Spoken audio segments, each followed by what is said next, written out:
93.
Ladies and gentlemen, karibuni sana Found and One.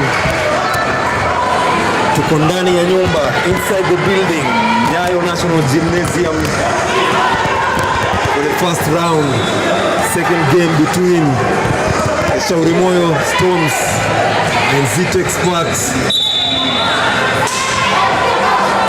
This is the second game of the first round of the playoffs. And of course today I'm standing in for Michelle and Bridget. Waliomba off kidogo, sabbatical leave, but they're going to be with us in the coming games. Poleni sana for any inconveniences.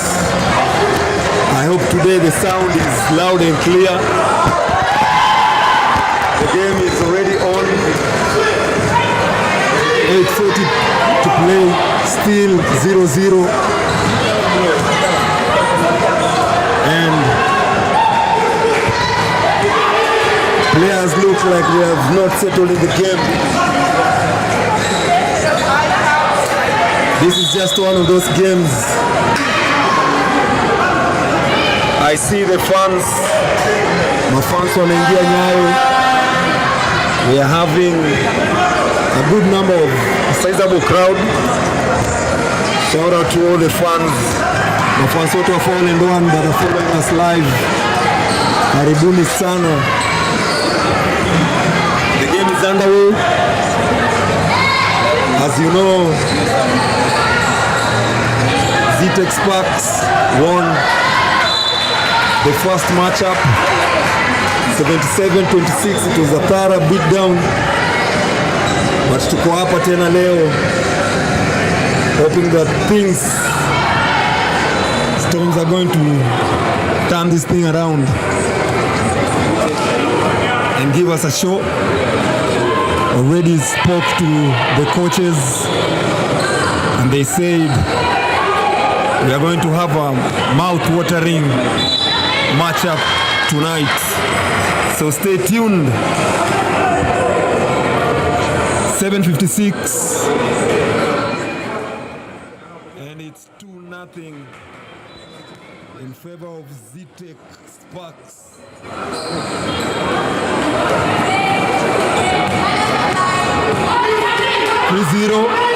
That was a foul and a basket.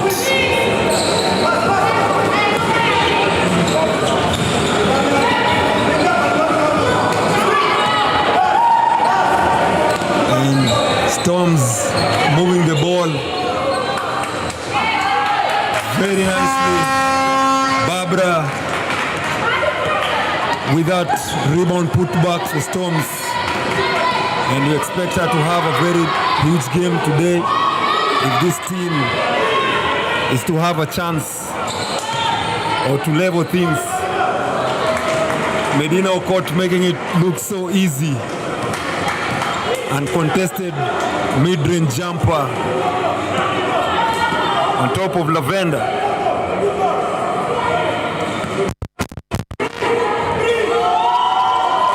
What a basket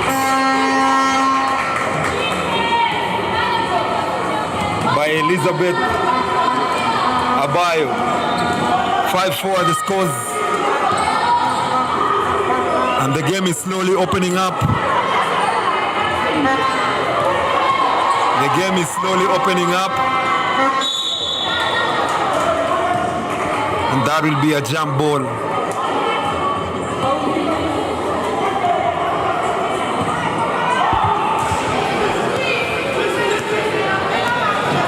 Elizabeth Abal almost turning it over, and she does turn it over,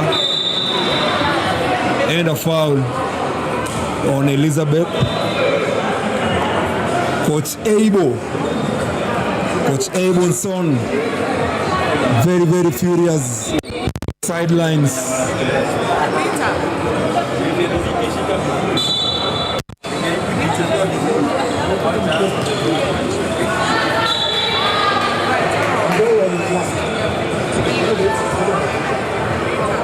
And still Zetech University basketball, controlling the possession.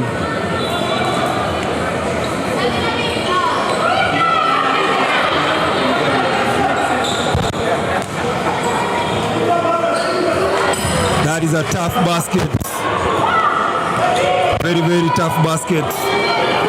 Good move from none other than Christina King. Now Barbara is foul. And as I said, if Storms are to play another game in this series, Barbara must have a good night. She is the anchor of that team. The buck stops with her, and they're expecting her to have a very, very, very big game. And she sinks in the first free throw, misses the second, rebound, Liz turns it over, now Christine. And that is a backcourt violation by Christine. 7-5 are the scores, 5:50 to play. Elizabeth Abayo finds a net.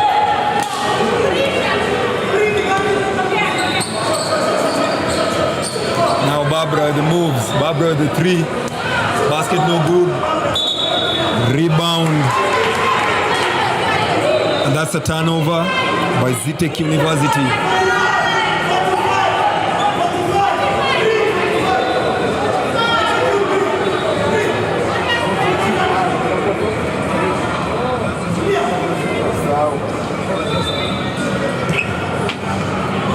Elizabeth Abayo. Very good player.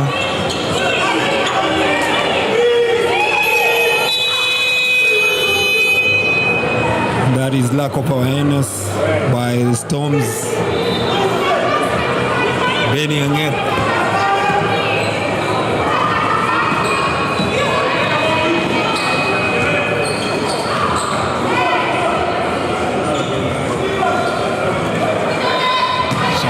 Knbl.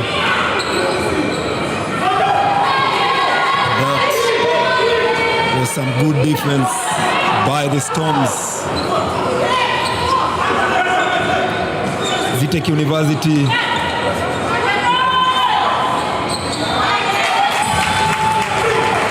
nice move. Benny Anget, another player who we expect to have a huge night, to give Coach Knbl a fighting chance in this series. Chantal Kiobe splitting the defense. Basket no good. Ball back to Chantal. Now Naomi. Basket no good.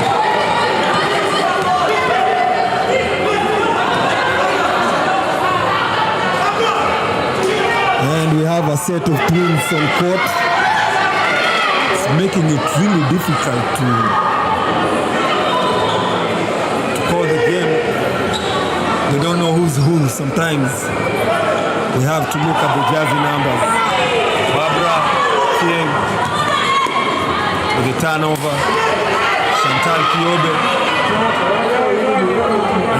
And this is going to be the biggest undoing of this Storms team. They are not getting back on defense after the turnovers. Most of the players are just walking casually on defense. And that is what cost them the first game. We are hoping to see some adjustments, but early signs are showing us that it is the same disease from the first matchup. Barbara with a tough move. Thought maybe he should have passed the ball.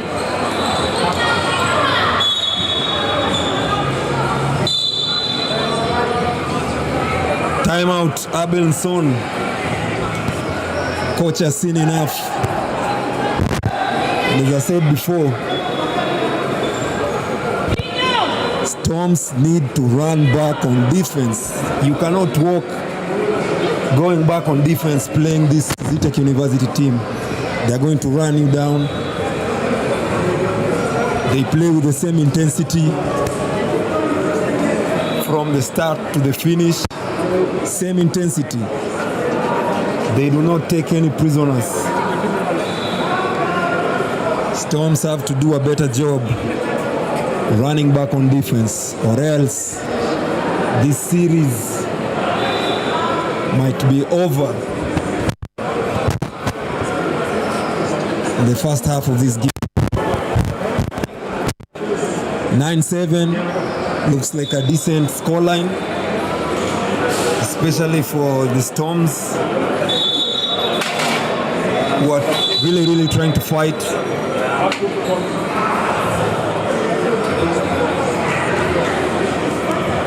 Karibuni sana for those who are joining us live. If you are joining us live on our YouTube channel, karibu sana, like, share, subscribe, comment. This is the Foul and One in conjunction with the Kenya Basketball Classic League.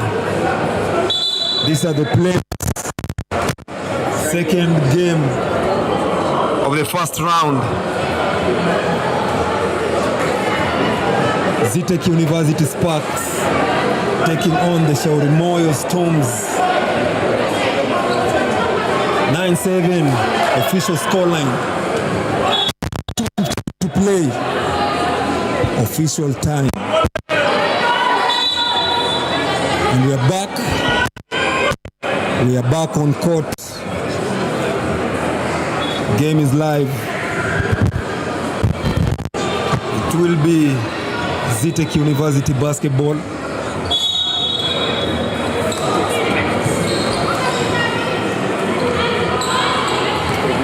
Naomi to Christine. Christine turns it over.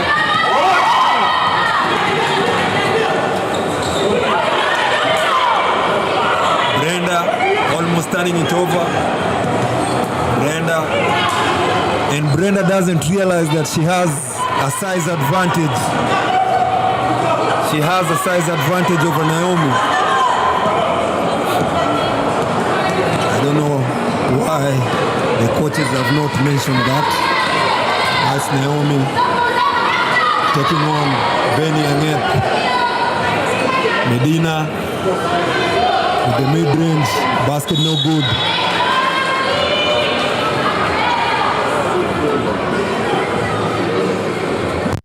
And clearly on the guard position, Storms have some size advantage, but they don't seem to be taking advantage of that. Medina, that looked like a travel, which was not called. Naomi with the three. Bang, bang. Knbl. And Storms looking a bit confused, taking a lot of time defending the three. And the players just look so tired and beat up, and it's just the start of the game. Another very casual turnover. Please, that's a foul. That's a foul on Angela Akin.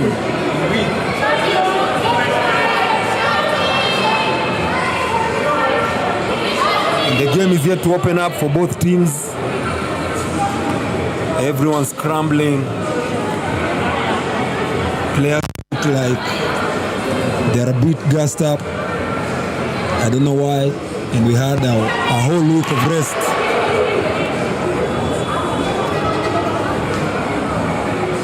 Liz misses the first free throw. Misses both. And that's a very careless foul by Barbara Chieng. She She had no business committing that foul.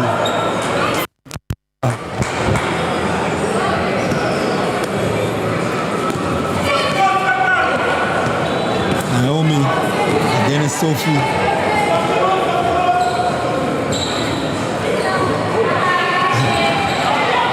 And nobody was looking at Naomi sneaking on that back door.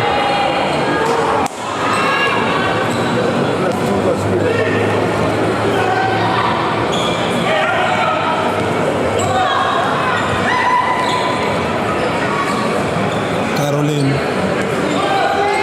veteran in this league. Shot clock violation.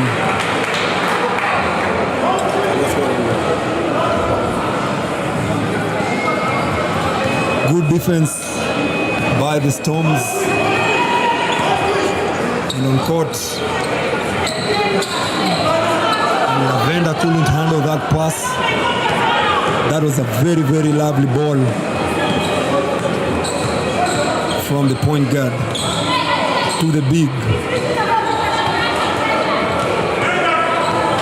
Naomi against Liz. Now Maureen. Back to Naomi. Naomi attacks. Tries to sneak in the basket.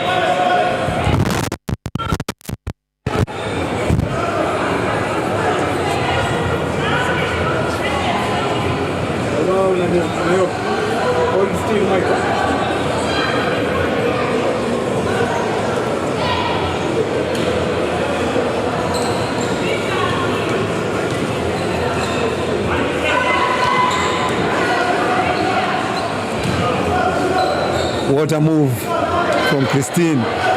Good rebound, Lavender. Clock awareness again. And that is the end of the first quarter. A low scoring affair, 12-7. I don't know why the game is very slow. Zetech University also not getting on the running game. And now a word from our sponsors. Attention.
And choose a pair that resonates with your heart.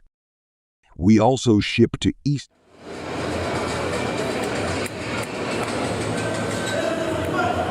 We are back, ladies and gentlemen, for the second quarter of this mouth-watering encounter. Barbara going to work. That's a good pass, good long pass. And a casual pass by Liz, almost turning it over. Very lucky.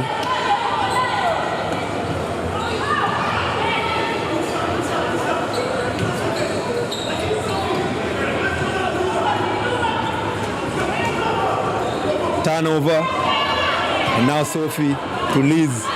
Liz couldn't handle. Lavender. Sophie on the three. Sanaya ball.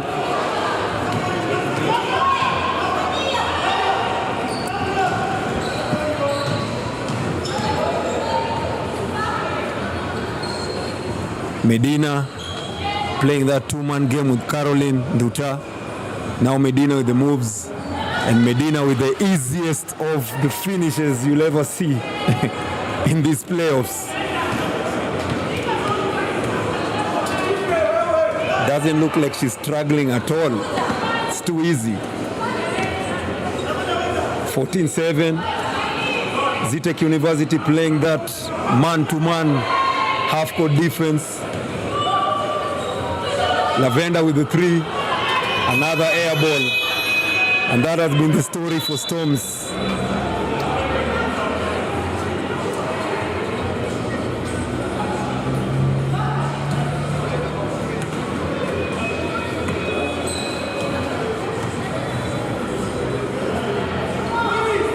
Chantal Kiobe.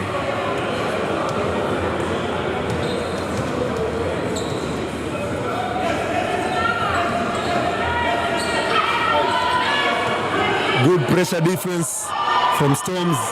Liz on the break, and Liz banks it in.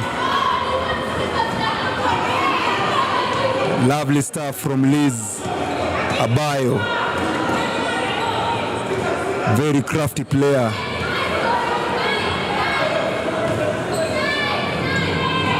Caroline. Turnover, Zetech University. Lovely stuff. Good defense from the Storms. And it's fighting fire with fire. They play man defense, we play man defense. Or rather, we will say maybe it's a woman defense, not man. Lavender going aggressive, and that's a clear foul. And that is what we want to see from the Storms bigs. Going hard in the paint. Nothing is going to come easy from this Zetech team.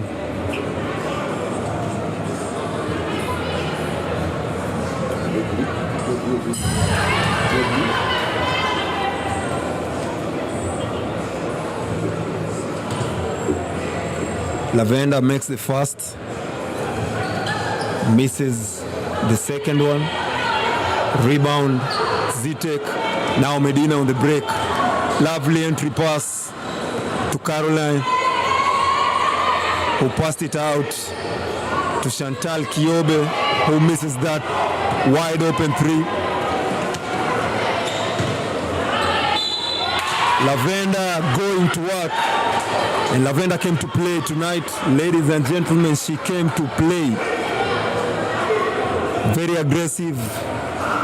The last couple of plays, making a living on that free throw line. Lavender Miewe breaks the first one. She needs to convert these free throws. She's one of 3 so far.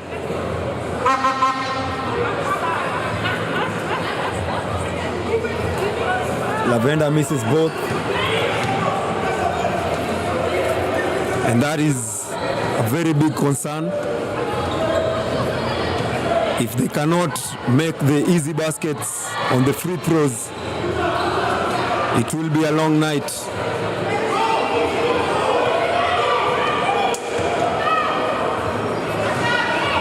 Sophie, and that's a travel. But that is what the coaches want to see from all the players who are on court, attacking the basket aggressively. It's the only way. If you can get this Zetech University team into foul trouble, then you stand a chance. We all know they have very energetic bigs who can sometimes be a little bit erratic. So getting them to foul trouble might be the easiest way of having a fighting chance in this game.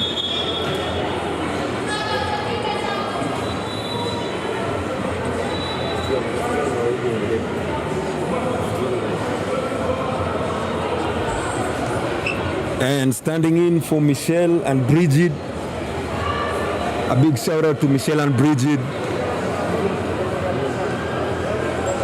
They have been doing an amazing job commentating on the Women's Premier League. We appreciate you guys. What a pass from Benny. And again, Lavender missing a wide open layup.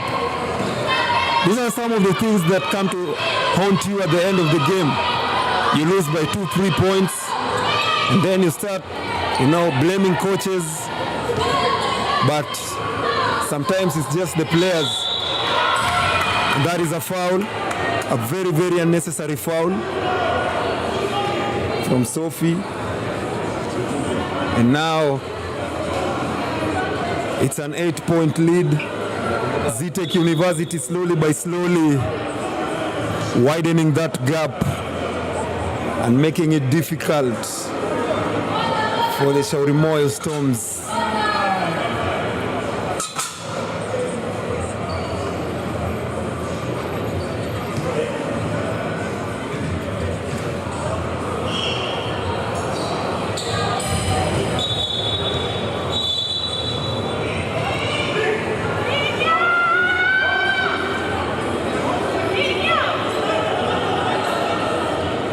It's a 9-point lead.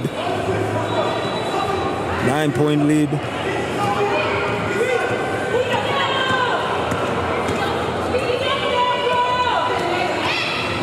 Benny on court.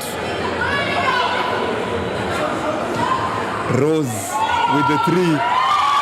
In and out. In and out. How unlucky can you get?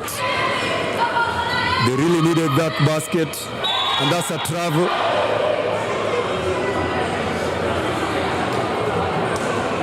That's a turnover by Zetech University.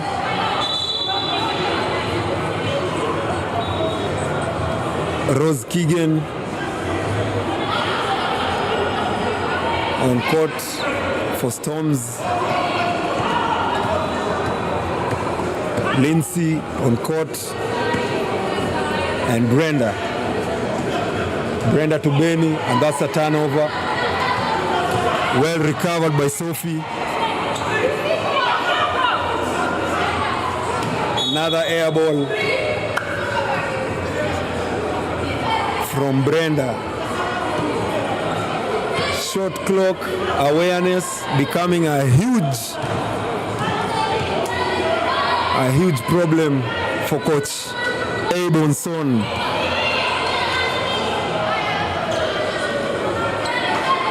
And both teams shooting very poorly from the 3. Brenda with the turnover, recovered by Sophie, and that's a foul on Lindsay. I don't know, but I think the Shaurimoyo Storms have not realized that Lindsay is the biggest player on court right now. She definitely has an advantage, size advantage on almost everyone in that Zetech team. But they have not realized that. If only they can use her on the post-ups, I don't think there is anyone big enough or strong enough to defend her. But that will be a story for another day. Rose Keegan with the clamps. Good defense by Rose. Very good defense. That's some lovely work by the Storms, making sure that they force that turnover. Brenda calling the plays. Brenda, and I don't understand why the miscommunication.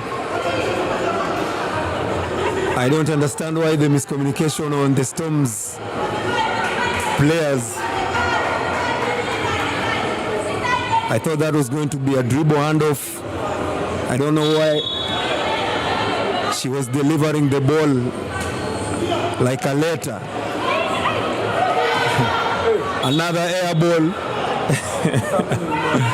That is a very spectacular air ball by Lindsay. Caroline Duta to Christine. Christine attacking aggressive. Another foul on Sophie. And I think Sophie must be having 3 fouls by now. She has been on a rampage.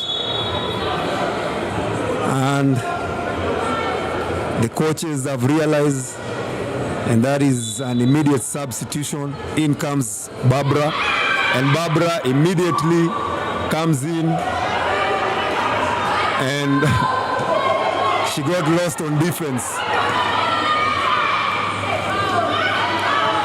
Barbara with the turnover, and another missed opportunity by Zetech University.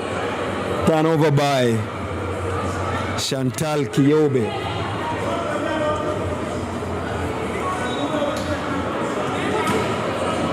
(19-12) for the scores in favor of Zetech University. 3:15 to play. Benny with the 3, shot no good. Rebound, of course, we all know that one goes one way. Medina Okot. Again, Medina on the rebound, couldn't finish the putback.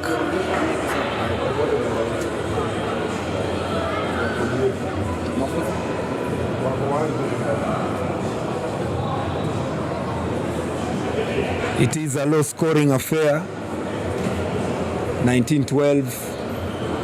Medina misses the first free throw.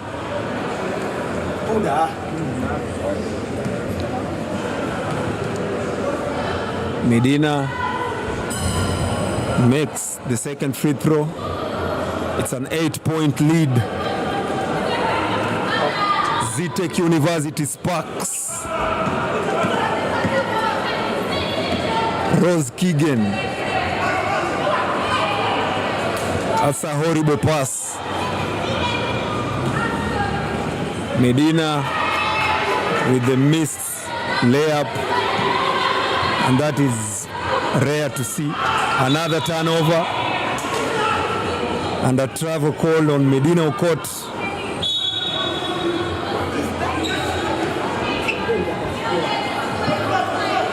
Coach Abenson very furious on the sidelines. You should see him.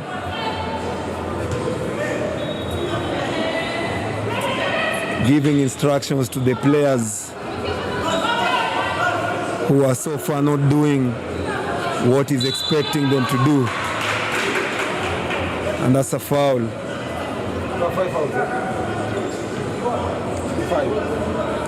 That foul goes against Beryl Aoko.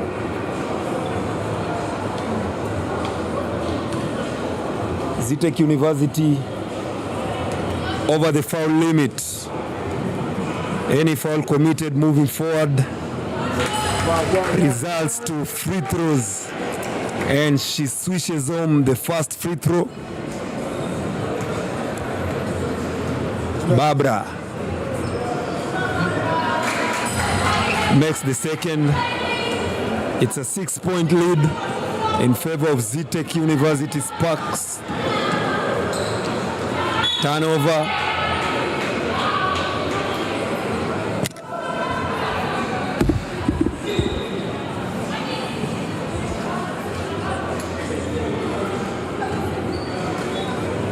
Caroline Duta.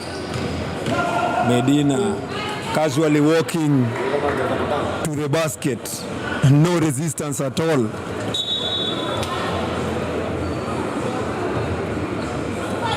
You can't allow such a basket in a playoffs matchup.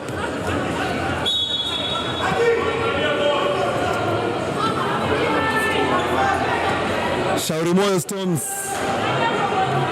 they look disorganized, disoriented. I don't know what's Not happening. Barbara with the 3, swishes it.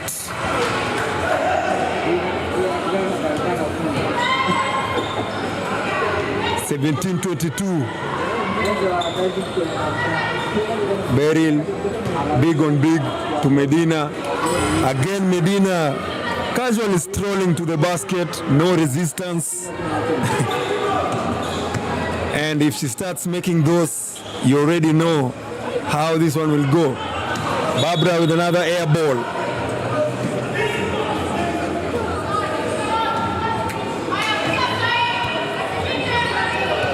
And that is a turnover by Zetech University. Now Benny to Barbara. Barbara on the post. Barbara going to work. And it's almost turning it over. Good defense, Medina caught. You cannot dribble the ball that high with someone the size of Medina standing in front of you. Timeout, Coach Abel. 24-17. 1:03 to play. Scores in favor of Zetech University. Sparks. 1:03 official time.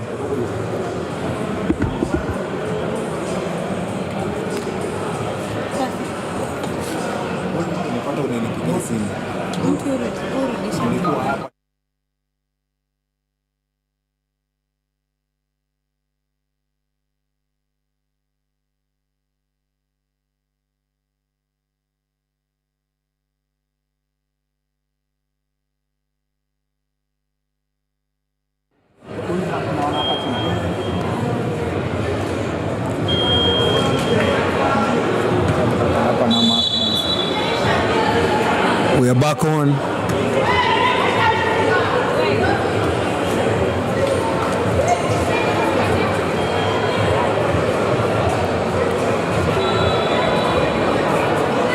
And for some reason, Zetech University is not having a good game so far. I thought maybe this Storms Basketball Club will take advantage of that and at least steal a win. Zetech University seems to be struggling a lot. What a 3 from Naomi Bosibori. 10-point lead. What a fake and a miss. Lindsay casually strolling to the basket and missing it in a spectacular fashion. Another 3, basket no good, rebound guess who? Medina caught with the rebound and the putback.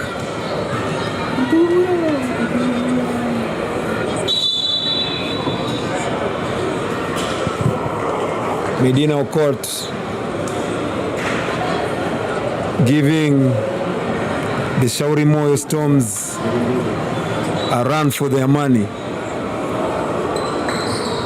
Misses, gets her rebound, goes back up, misses again. And that is the end of the first half.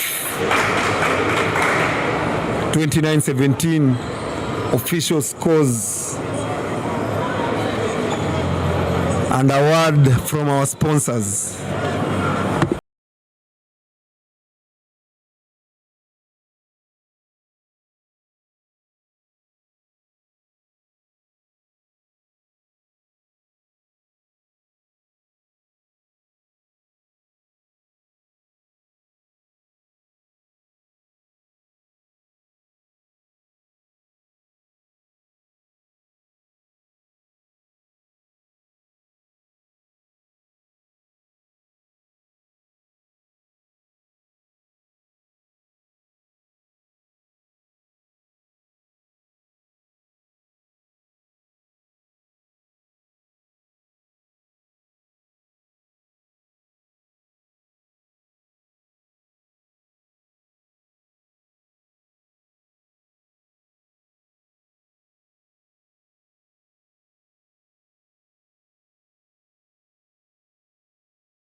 Visit our Instagram and choose a pair that resonates with your heart. We also ship to East Africa and the rest of Africa through DHL partnership. Guadalajara, the ultimate sneaker destination.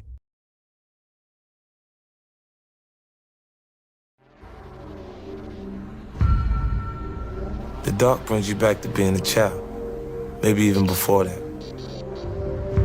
Maybe our black skin in the jungle is camouflage. In the jungle, the white of your eyes can give you away or expose you to a predator. A smile could get you killed.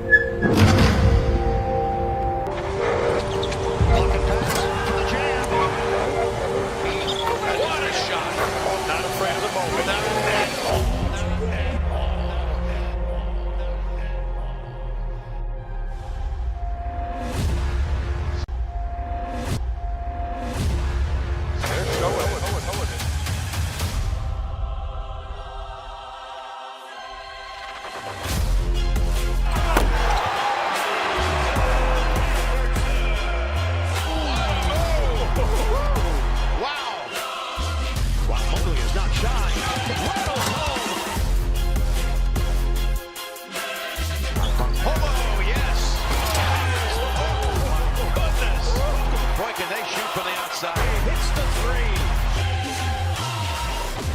This team is clicking on all cylinders, Bird.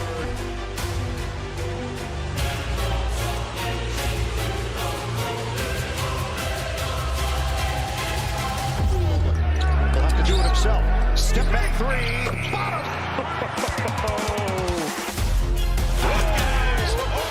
Explosive to the basket. Goodwin throws it down. And Isaiah Mobley into the act now. Wow. It is a Trojan tundra.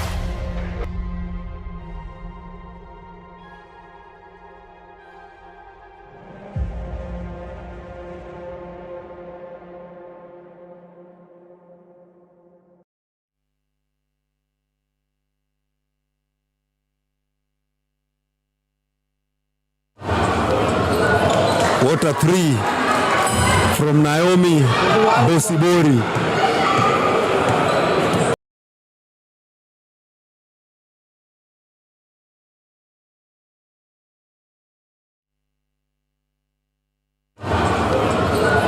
What a three from Naomi.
resonates with your heart. We also ship to East Africa and the rest of Africa through DHL partnership. Guadalajara, the ultimate sneaker destination.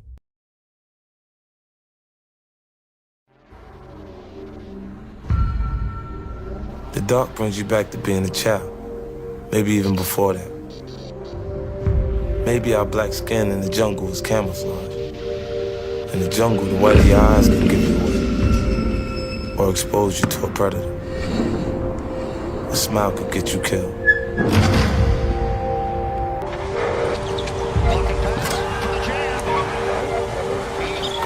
a shot. Not afraid of the moment.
Taking on Zetech University Sparks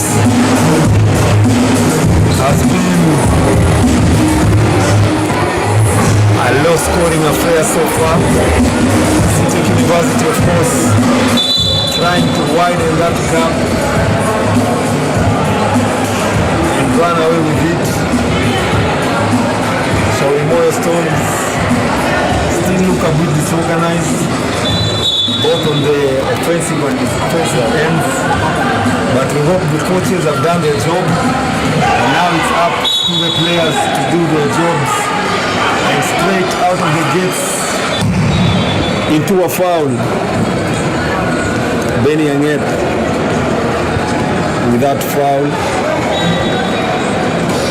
And joining me on studio is the beautiful Miss Bridget, Foul and One Finest. Correct. Thank you so much. Mawantu kuinje. Yeah, welcome. Thank you so much. The game is on. I don't know. What So far, Zetech is the better team in this matchup. And it's an easy game for them. Like, yes, they may struggle, one here, one there, but they're still like the better team compared to Storms. Storms convert that basket. That was Elizabeth Abine with the giant killer. And talking about struggling, I think Storms are struggling more than Zetech University. I don't know why they look so tired. They are not in the game mentally. Maybe that is something the coaches will need to address. The team they need, because to win such a matchup you need to be here physically and mentally. Yeah. You can't be absent. And also checking the fact that they relate too much on their plays. Like, it has to be according to what the play goes, instead of having the options created by the play. They want it to be specific. Now that makes it hard for them to play. Yeah, so it's hard for them to score.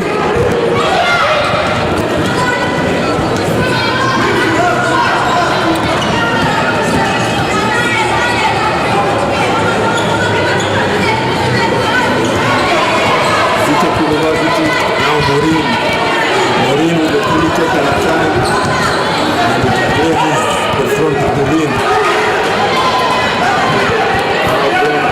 Brenda to Barbara pushing it. Barbara with the size advantage on Naomi. Brenda the moves. And they are just crowding, not looking at the clock. And that is a desperate shot that goes in. The goals must be crazy. When a desperate shot like that one goes in, sometimes you just have to tap the basketball board. Yeah. Zetech were playing some very good defense. Just unlucky. 23-31, Medina with the answer. Oh my goodness. Oh my goodness. That shows you the difference between these two teams. Yeah.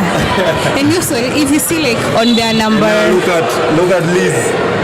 Just 29. strolling and walking backward. If you are not in the game mentally, you are not going to win the game. True. These are very costly turnovers. At some point, these are the things that are going to hurt them. At the end of the game, you might start blaming the referees, the coaches, but it's you as the player who do your job. And I think for Storms, maybe we should try and do better.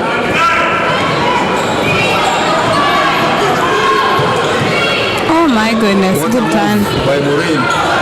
Basket no good. Brenda controlling to Angeth.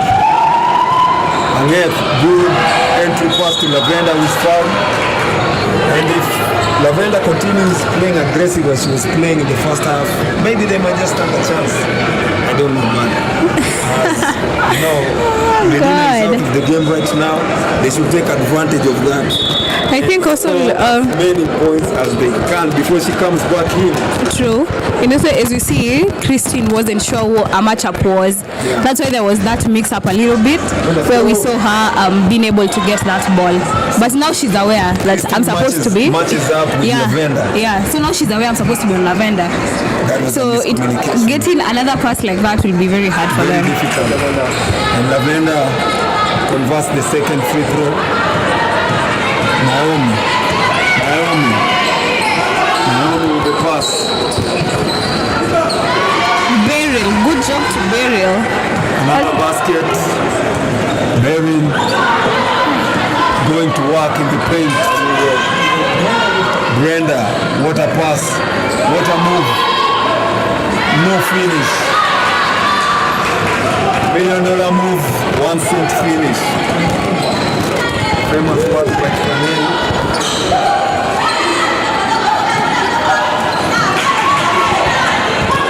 Brenda again. Brenda with the turnover. And those are some of the mistakes that we cannot afford in a playoff series, especially when you're matching up with a team like Zetech Sparks. True. Very costly turnovers.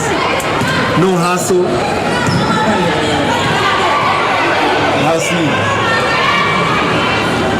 We can't even run for fast breaks. It's going to be a long night for Storms if they keep on making these mistakes. We need to match up with Zetech University. Yeah. And then the fact that Storms, it's like they have specifics to score. Right now we have a sub-in of Sophie who has come in for Angeth. Sophie, when she was in JQuad, she was not a passer. Yeah. But right now in Storms, she does more of passing. Oh, and what a block. What a block from Lavender. Good job. Protecting the house. Lavender Mayer.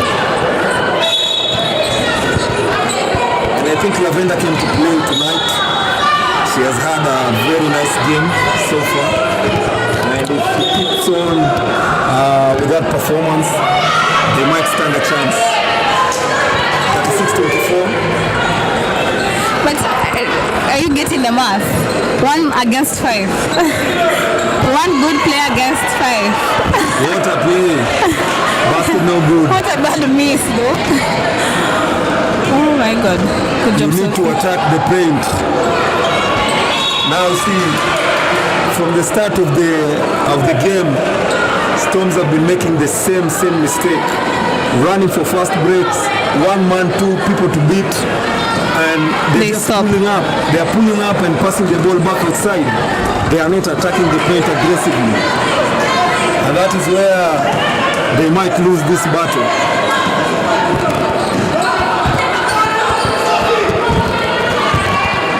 a move. Good job, Brittany. That is Brittany. Brittany. That's her namesake. I wonder if you can play as good as she can. Oh my goodness. I plead the fifth. I want to plead the fifth. Good stuff. What a pass to Barbara. Barbara, calm, collected and composed to convert that layup. And now she's running back on defense. I don't know why. Every time Barbara makes a basket, she will always run back on defense. What a block from Liz. But if Barbara misses a layup, she'll start looking at the referees and walking casually on defense. So I don't know if that adds up. My question is, if your player has a bad attitude in the court, why are you still leaving them inside there? Don't you have someone who can do as good as she is in there? I think the coaches are doing a good job on their rotations. Oh God. And that is definitely a foul. Very aggressive defense by Liz and Caroline. But Abayo has really maintained her streak on how she plays. Like, yes, she has. She's a very good player, especially on the fast breaks. And I thought that was a 3-second violation.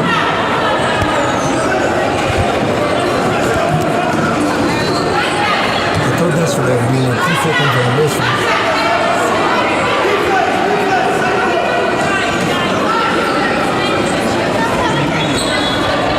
Zetech University are slowly running away with this game.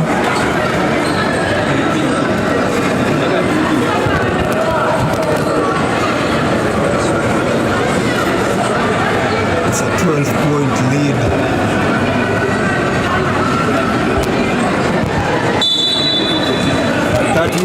Official scores. 4:52 official time. And that is a turnover. Moyo Storms will get the possession. Let's hope that something nice is going to come out of that. It is the third quarter. Brenda going to work. Brenda attacking. Liz with the jumper. Misses everything. Zetech in their running game where they are very dangerous. And that just shows you how defensive lapses can cost you in a game. I think now that we are seeing the difference of their transition plays between Storms and Zetech, because Zetech, they are continuing on with the motion. They're not coming up to set it again. And they're running again. Yeah. But Storms, they're setting it and they're on transition. Why are they stopping to set that? I do not understand why Storms keep on pulling back and waiting for defense. Same thing again on this possession. You can see. They keep on running for fast breaks, but pulling back and passing the ball outside. I don't get the logic. Nobody outside of Lavender and Barbara is attacking that point and pressing.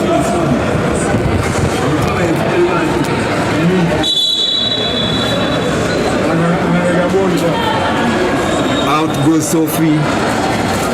In comes Julie. Okay.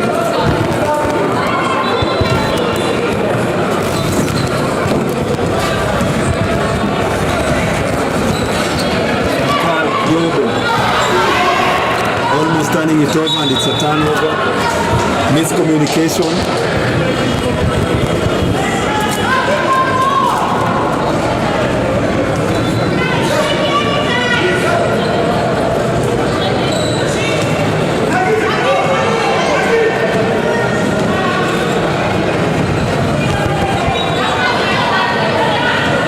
And if you ask me, I think the last person I would want to see pushing that basketball for Storms is Liz. I think she's so good on the breaks and not running the lane. I don't know why they are giving her that extra duty of having to push the ball.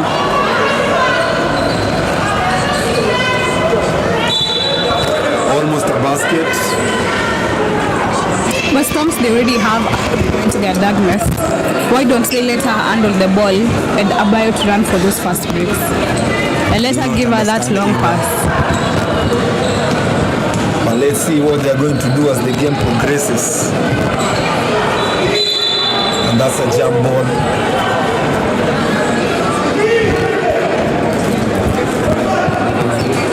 .256 to play.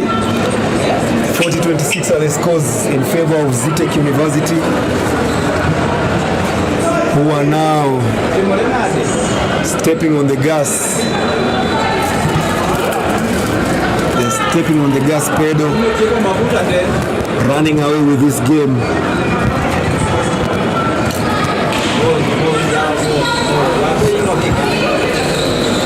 Liz Julie with the three, misses everything. Zetech running.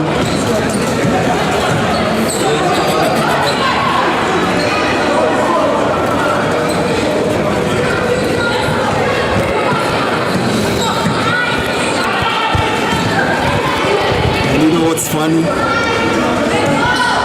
Zetech University are not having one of their best games tonight. Yeah, tonight. They're not having one of their best games.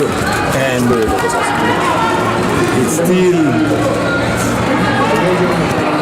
hitting logic that Stones are not that now.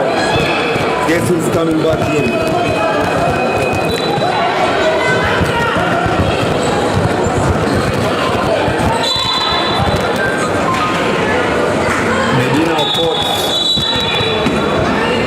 Medina is back in.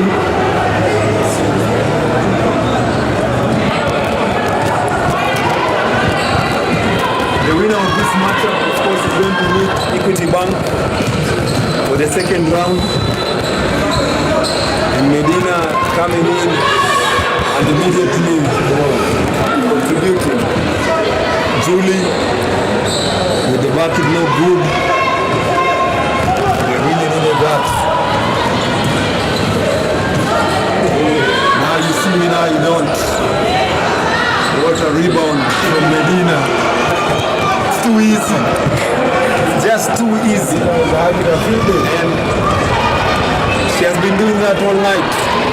No boxing out, nothing. And you know when she's on court, she's going to get the rebounds. We need to talk to Coach Abel. Chantal Kiobe passing it to Medina. Medina again walking into the basket freely, no resistance. 44-26 are the scores.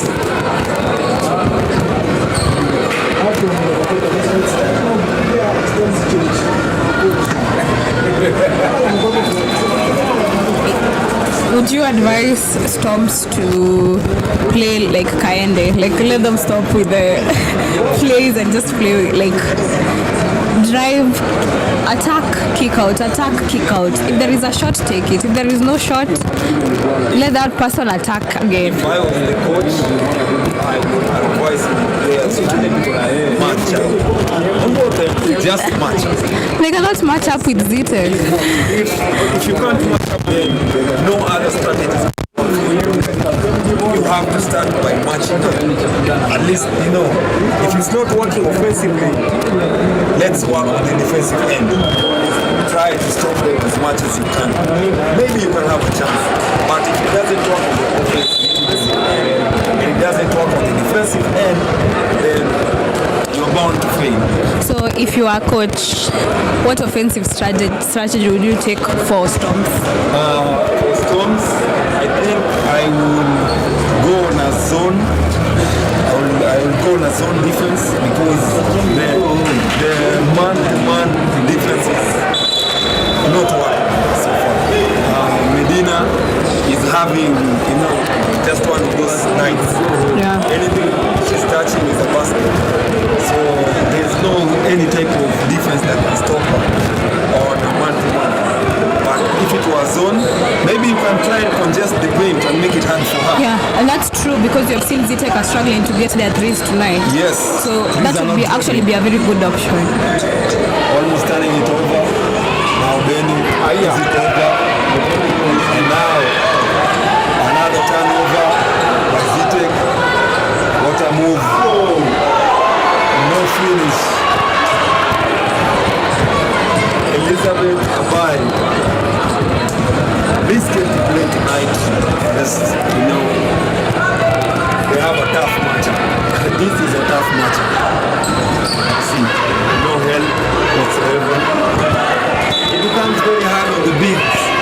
If all the time you're going to be isolated on an island with someone like Medina, there's very little you can do. Yeah. Especially if you're the vet.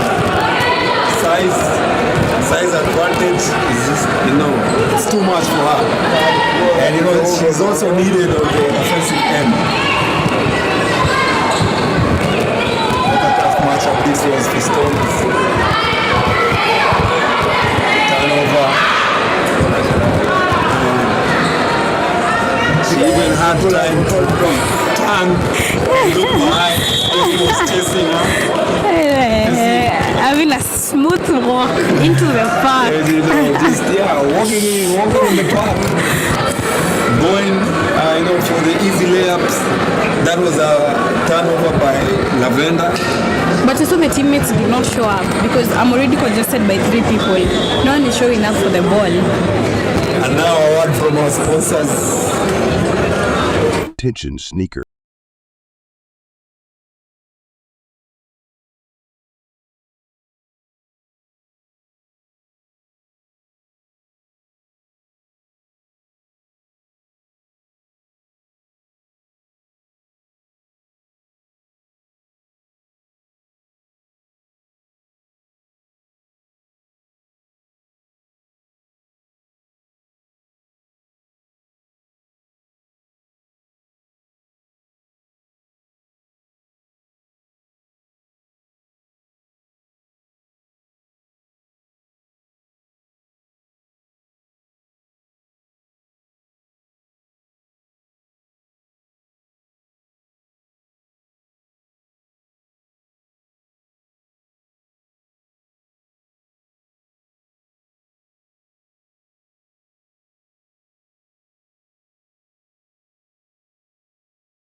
And choose a pair that resonates with your heart.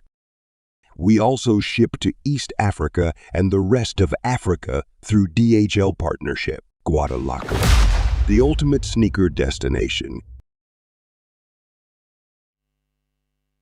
We are back.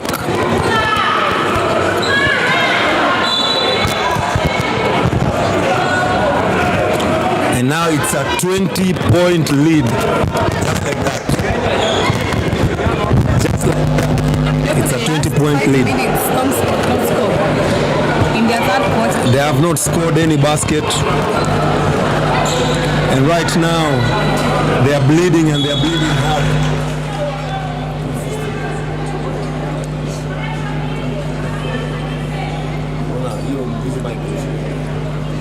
Medina.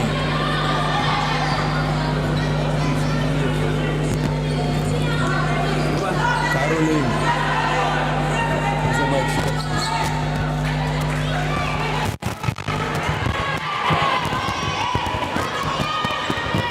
Now Stones with the attack.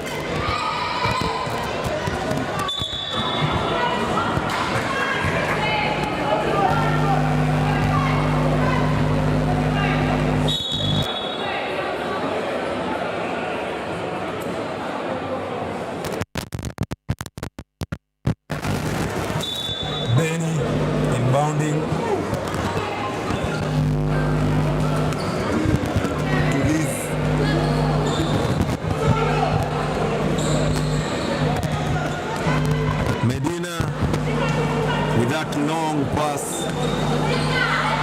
3 on the way. Oh my goodness. Ashley with the 3. Ashley with that very huge 3. Shaurimoyo Storms looks like the story from the first game, stuck at 26. Ashley again to Medina, and Medina is blocked. Good defense by Lavender, and Lavender has been holding her own this game. She has really tried to stop Medina inside the paint. Now, as you can see, she looks like she's just gassed out right now. She has to work very hard on both ends of the floor.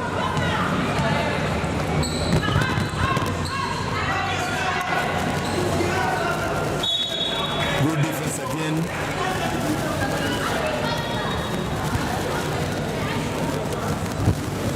.26, 8:16 official time.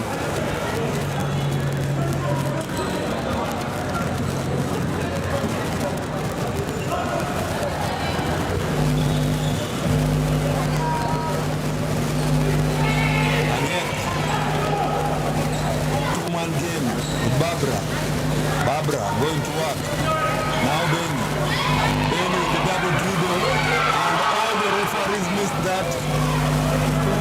How did they miss that? This is ridiculous. That was double dribble. The referees missed that. And how did Storms miss that pass? Again, it's Lavender on Medina.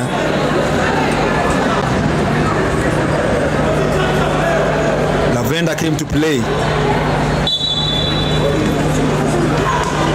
And she has been putting the clamps on Medina. Medina is just on her mercies.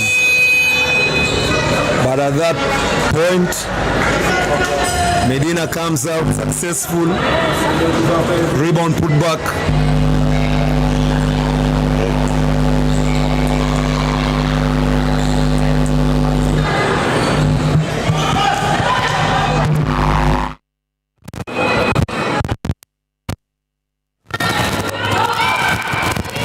Shot clock almost running down,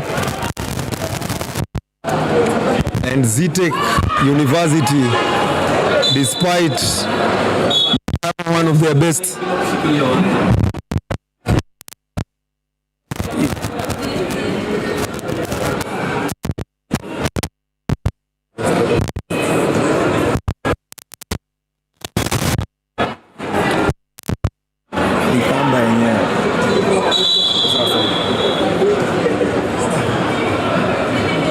Benny on the inbounds.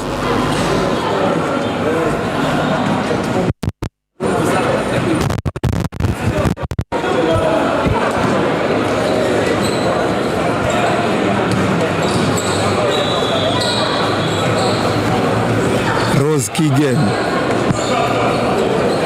Lavender. Rose thinking about it. I don't know why she didn't take that.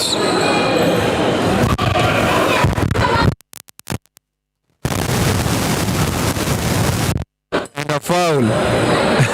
And at this point the referees are not even calling anything. We are not surprised.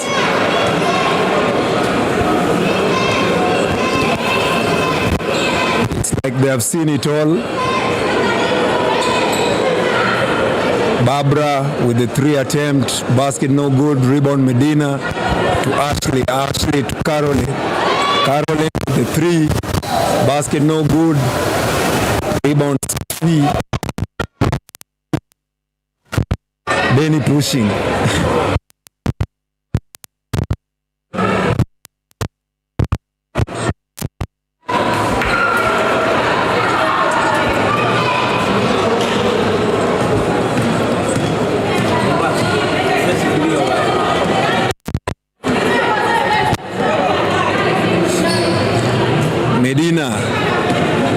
Medina attacking. Turnover, back to Medina. That's a foul on Christine. Foul goes against Barbara Achien. And again, Bridget. Storms stuck at 26. What's up with that number? The last matchup, 77-26. And now they've been stuck at 26 for the longest time. Since 5 minutes of the third quarter, 5 minutes of towards the end of the last quarter, they have not scored a basket. And you see there some players shy away from responsibility. Yeah. And that leadership, that's what Storms is lacking. Like there's no one who wants to, okay, let me attack, let me create shots for these people. We've seen Liz As they make a turnover. good shot, Yeah. but still she didn't take it. So it will be difficult. Is it a case of Storms being afraid of the big moment? Being afraid to take the risk. Caroline, because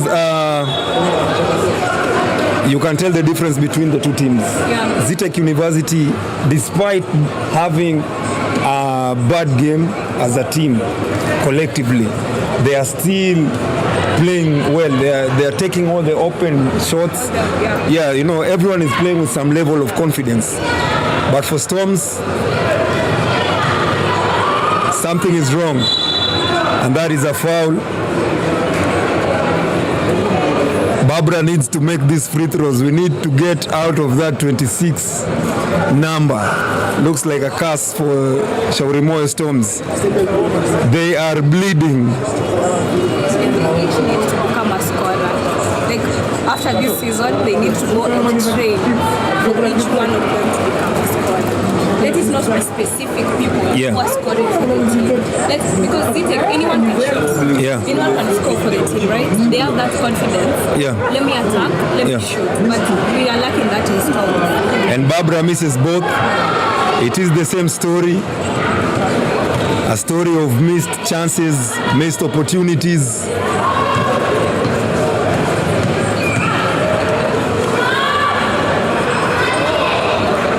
They need to run, push the ball, do not wait for defense. Sophie still,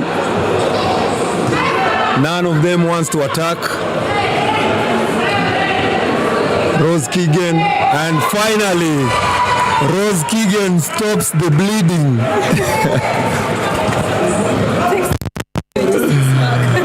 After all 8 minutes.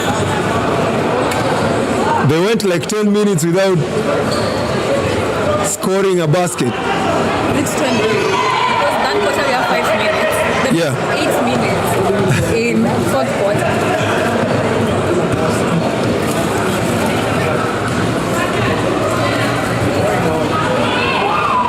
Rose is blocked.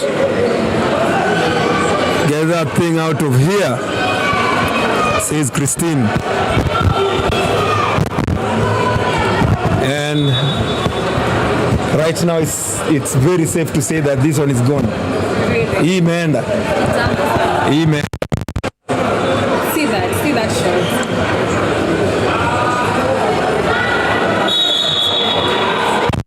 And Sophie has had a very poor game tonight. I don't know why.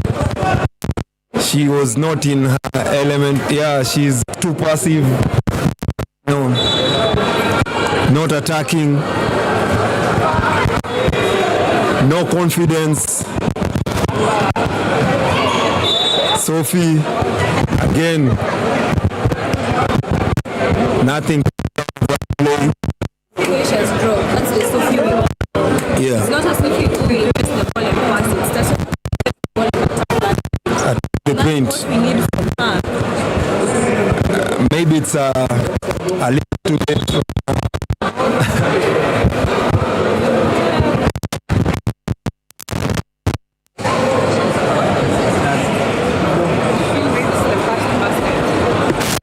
Storms to party. Zetech 53. She's made actually both her shots. swishes both free throws. And now on some defensive assignments, and she fouls. And I don't know why Sophie has been very erratic on defense. She's too aggressive, picking up very careless, unnecessary fouls. I don't know why. But let's look at the adrenaline. Like when you're doing, She has 4. you've gone to defensive. Like after you've slept with someone, Yeah. you've been able to stop them. And then they expose the ball to you. There's always that temptation of, I can get this ball. So maybe that's it.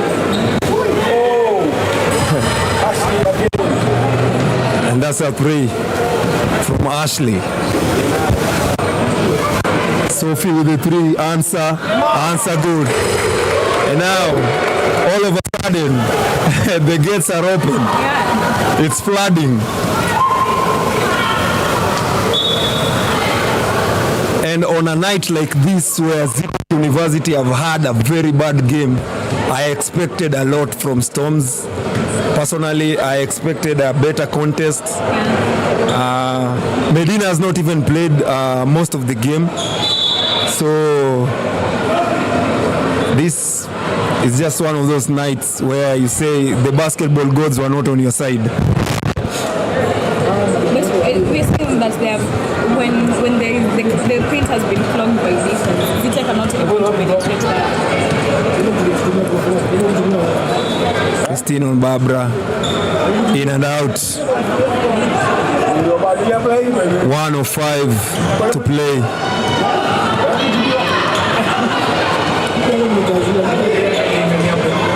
How did she not see Barbara, who was wide open?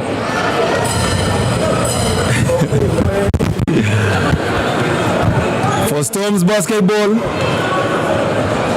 it has been nice having you guys.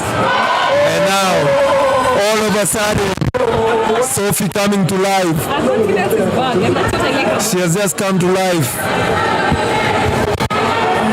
But it's a little too late right now. Ashley casually pushing the basketball to a turnover. She had 2 people in the first break, but that has been the story the whole night. Storms basketball. Storms basketball.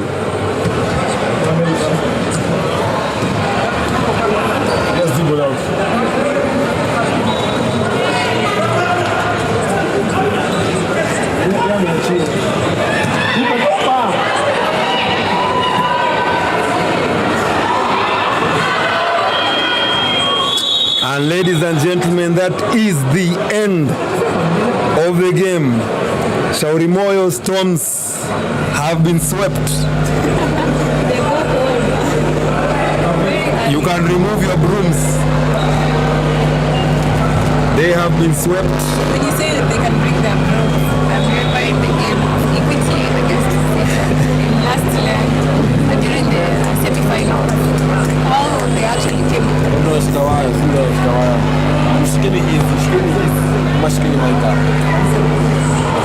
And that is the end of the game, ladies and gentlemen. Zetech University sweeping Shaurimoyo Storms 2-0. That is the end of this matchup for Shaurimoyo Storms. It has been nice having you guys this season. You played your hearts out. Congratulations on you, Coach Abel, and your team. Until next season, see you again.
resonates with your heart. We also ship to East Africa and the rest of Africa through DHL partnership. Guadalajara, the ultimate sneaker destination. The dark brings you back to being a child. Maybe even before that. Maybe our black skin in the jungle is camouflage. In the jungle, the white of your eyes can give you away or expose you to a predator. A smile could get you killed. What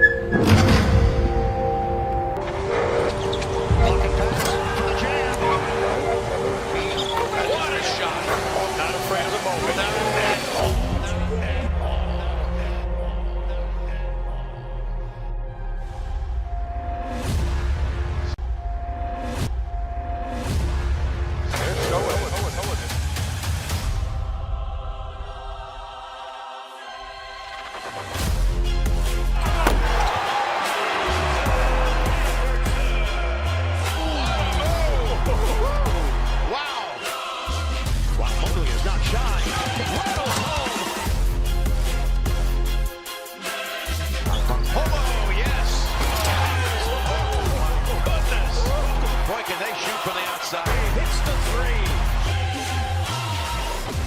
This team is clicking on all cylinders, Bird.